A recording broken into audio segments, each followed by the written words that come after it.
आज पाष्टीगुड़ी बस्तीर जो प्राथमिक स्कूल अच्छी सेठारे 51तम वार्षिक उत्सव पालन होउछि एवं यही पालन उत्सव आमर केसिंगा ब्लॉक अध्यक्ष चंदन कुमार सेनापति एवं अतिरिक्त गोष्ठी शिक्षा अधिकारी आमर छुरा सार आसतु पचारि बुझा यही स्कूल बाबद कौन तांकर मत रखुछन। पाष्टीगुड़ी बस्तीपड़ा प्राथमिक विद्यालयर 51तम वार्षिक उत्सव रे बस्ती बासिंदा समस्त बस्ती बासिंदा वृंद समस्त शिक्षक शिक्षयित्री परिचालन कमिटीर सदस्य एवं समस्त अभिभाविका मानक मोर आंतरिक शुभेच्छा और अभिनंदन जनाऊँगी।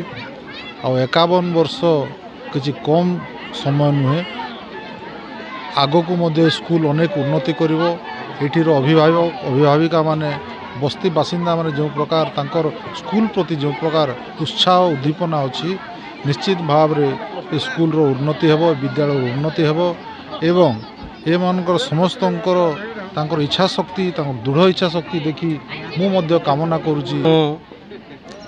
केसिंगा ब्लॉक शिक्षा ऑफिस रु असिस्टेंट ब्लॉक एजुकेशन ऑफिसर संपत्ति छुरा मु एठी उपस्थित होई देखिली जे 51तम वार्षिक उत्सव पाष्टीगुड़ी बस्तीपड़ारे बहुत जाकजमक होता एवं एठी माँ माने पितामाता अभिभावक अभिभाविका शिक्षाविद एवं अन्यान्य भद्र व्यक्ति पुरातन छात्र छात्री समस्ते योगदान करथिले एवं एहीपरी बड़ आयोजन मु अन्य कौनसी जगार बेले छोट स्कूल रे देखि नथिली। बहुत सुंदर बहुत उत्साहित अछंती एवं एहीपरी माँ मानकर जदि अंशग्रहण हुए तेबे यही शिक्षानुष्ठान निश्चित रूप उन्नति हेबो एवं जो सार आमर पंचायत समिति केसिंगा चेयरपर्सन सार जहाँ कहले सेटा निश्चित रूपे करिबा पई आमे चेष्टा करिवु। पाष्टीगुड़र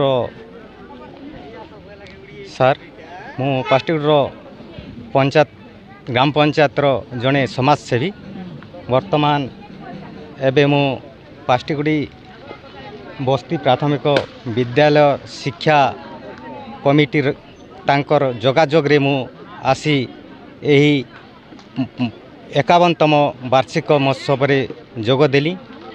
प्राय आम ए बस्ती स्कूल रे 120 जन छात्र छात्री रहंती किंतु शिक्षक 3 जन से बहुत दुख लगुच।